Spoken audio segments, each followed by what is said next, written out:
Hello everyone and welcome to my channel mom story by Sahana. Adoption के Hindi episodes में आप सबका स्वागत है।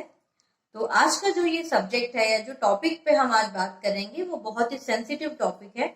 तो इसीलिए मैं कोशिश करूंगी कि मुझे जितना पता है मैं उतना आप लोगों को बता सकूं, लेकिन मैं ओपनली रिक्वेस्ट करूंगी अडॉप्टिव पेरेंट्स से वो अपना एक्सपीरियंस या फिर अपने टिप्स, अपने आइडियाज जरूर कमेंट सेक्शन में शेयर करें, क्योंकि इससे ना सिर्फ मेरे लिए बट बहुत सारे ऐसे पेरेंट्स के लिए हेल्पफुल होगा।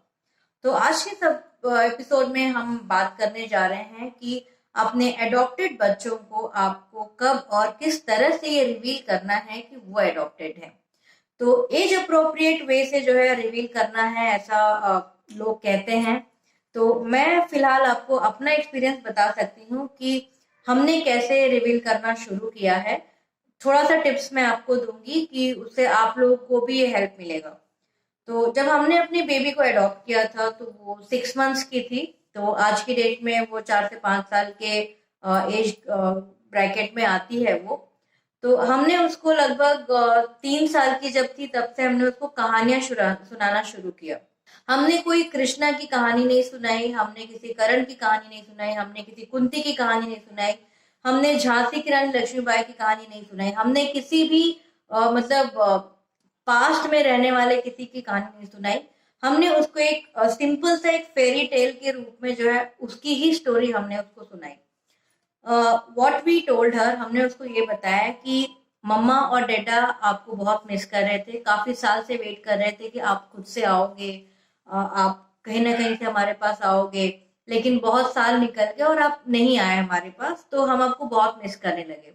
तो हमने जो है गॉड को प्रे किया, भगवान को, कि भगवान हमें हमारी बेबी जल्द से जल्द मिला दीजिए, क्योंकि हम उसको बहुत ज्यादा मिस कर रहे हैं। तो फिर भगवान ने जो है एंजल मम्मा को बोला कि एंजल मम्मा आप जो है उनकी बेबी को उन तक पहुंचा दीजिए, क्योंकि वो लोग बहुत मिस कर रहे हैं और इतने दिन तक ऐसे बेबी को रखना अच्छी बात नहीं है अपने पास। तो फिर एंजल मामा बोलते हैं हाँ हाँ ठीक है, आप मुझे एड्रेस दीजिए और हम उनके पेरेंट्स तक बेबी को पहुंचा देंगे। अनफॉर्चुनेटली एंजल मामा जो है वो एड्रेस खो देती है, उसके पास जो है पता जो रहता है वो खो जाता है। तो अब वो कहाँ पे छोड़ेगी बेबी को?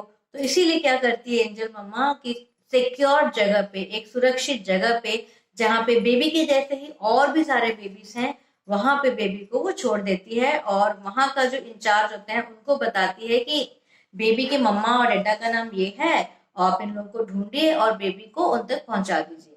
तो इस तरह से जो है जो एजेंसी होती है, एजेंसी से फिर हमको फोन आता है कि आपकी बेबी हमारे पास है, आप लोग जल्द से जल्द आइए और अपनी बेबी को लेके जाइए। तो फिर मम्मा डैडा बहुत हैप्पी हो जाते हैं, तो दौड़ के जाते हैं बेबी के पास और बेबी को घर लेके आते हैं। और जैसे ही बेबी घर आती है तो घर के सब लोग बहुत हैप्पी हो जाते हैं, क्योंकि everyone will be missing the baby.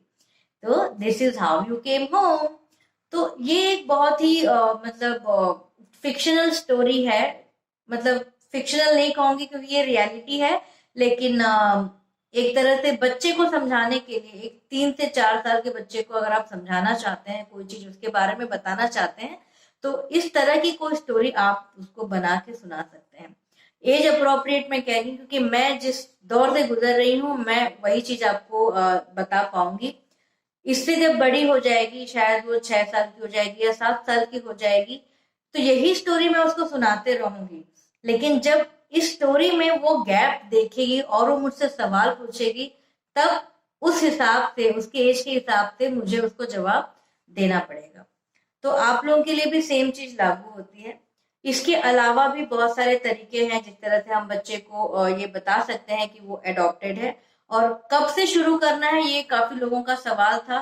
तो जितनी जल्दी हो सके उतनी जल्दी शुरू करिए। इंतजार नहीं करिए कि बच्चा 10 साल का होगा, समझदार हो जाएगा तब हम ये बताएंगे, या फिर 16वें साल के जन्मदिन पे जो है उसको बताएंगे। तो इस तरह की चीजों का मतलब वेट मत करिए, क्योंकि आपको नहीं पता है कि आप के अलावा और कौन ऐसे लोग आपके आसपास बैठे हुए हैं जो इस बात की चुगली करना चाहेंगे। क्योंकि आपके अलावा कोई और ये बात बताएगा आपके बच्चे को, तो एक तो सबसे पहली बात तो उसको अच्छा नहीं लगेगा, उसको लगेगा कि आपने उसका विश्वास तोड़ा है। और दूसरी बात यह है कि एनी थर्ड पर्सन आपके बच्चे को किस तरह से ये बात बता रहा है, ये आपको नहीं पता है। वो नेगेटिव भी हो सकता है, पॉजिटिव भी हो सकता है आपसे बेहतर बताए, हो सकता है बदतर बताए, लेकिन ये आप प्रेडिक्ट नहीं कर सकते, ना ही आप ये जान सकते हैं।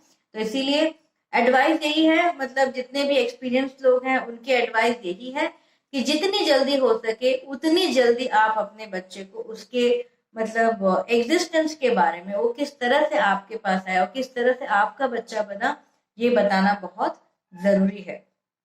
इसके अलावा कुछ बुक्स अवेलेबल है मार्केट में जो आप खरीद सकते हैं, और बुक में जो स्टोरीज हैं उस हिसाब से भी आप उसको बता सकते हैं। तो मेरे पास ये कुछ बुक्स हैं जो मैं आपसे शेयर कर रही हूँ। गॉड फाउंडर्स यू, ये सब मैंने अमेजोन से खरीदा है। तो मैं इसके डिटेल्स जो है डिस्क्रिप्शन बॉक्स में भी दे दूंगी। यहाँ पे एक फॉक्स की स्टोरी है कि फॉक्स जो है बताते हैं कि मुझे कैसे मेरा बेबी मिला, मैं कैसे मिस कर रही थी। तो it's a mother and baby story है ये भी। तो इस तरह से एक और है आई विश्ड फॉर यू करके एक और बुक जो मैंने ली है। इसमें एक बेयर है और बेयर का बेबी है, तो सिमिलर लाइंस पे है ये स्टोरी। ये दोनों जो बुक है ये मैंने अमेजोन से ली है। ये बुक है एक और मेरे पास जो मुझे काफी पसंद है, whose loveliest child can you be. तो ये लिखा है शोभा विश्वनाथ ने और इसको रिप्रेजेंट किया है क्रिस्टीन टैपिन ने। तो ये एक इंडियन कॉन्टेक्स्ट में ये बुक है। तो इस बुक में बेसिकली पूरी फैमिली जो है एक उस बच्ची को किस तरह से ट्रीट करती है, किस तरह से उसको समझाती है, वो लिखा हुआ है। ना कि सिर्फ पेरेंट्स, लेकिन किस तरह से जो है बाकी फैमिली मेंबर्स भी उस बच्चे को चीजें बताते हैं, वो बहुत अच्छे से एक्सप्लेन की हुई है और बहुत प्यारी सी बुक है। और मैं सजेस्ट करूंगी अगर आप ये बुक अगर लेना चाहते हैं तो ये बुक जो है 7-8 साल के बच्चों के लिए काफी अच्छा है, क्योंकि वो खुद भी ये बुक पढ़ पाएंगे। तो एक बार क्योंकि बच्चा तब थोड़ा सा समझने लगता है, उसको आइडिया लग जाता है, तो ये बुक आप उसको दे सकते हैं। बहुत छोटे बच्चों के लिए जो मैंने आपको पहले 2 बुक बताई, जो एनिमल्स की थी, एक फॉक्स की थी और एक बेयर की थी, उस तरह से आप बता सकते हैं। मैं ओपनली इनवाइट कर रही हूँ मेरे चैनल पे उन सभी पेरेंट्स को जो ऑलरेडी पेरेंट्स बन चुके हैं एडॉप्शन के थ्रू, और उनके बच्चे जो है 5 इयर्स एंड अबव के हैं और मे बी 10 इयर्स के हैं या फिर टीनेजर्स हैं। तो प्लीज आगे आइए और कमेंट सेक्शन में बताइए कि आपने अपने बच्चे को किस तरह से इस बात को रिवील किया, या फिर अभी आप कैसे उनको बताते हैं, किस तरह की प्रॉब्लम्स आते हैं, बच्चे किस तरह के सवाल पूछते हैं। क्योंकि ये एक बहुत ही सेंसिटिव टॉपिक है और जो एक्सपीरियंस कर चुके होते हैं वो बहुत ही बेहतर समझा पाते हैं इस चीज को। तो प्लीज डियर पेरेंट्स, मेरी आपसे बहुत सिंसियर रिक्वेस्ट है, प्लीज आगे आइए। अगर आप कमेंट सेक्शन में कुछ नहीं बोलना चाहते हैं और आप पर्सनली ये चीज शेयर करना चाहते हैं इन सीक्रेसी, तो आप मुझे जरूर मेल कर सकते हैं momstorybySahana@gmail.com। मेरा ईमेल आईडी है जो यहाँ पे नीचे भी आ रहा है, आपको दिख रहा है।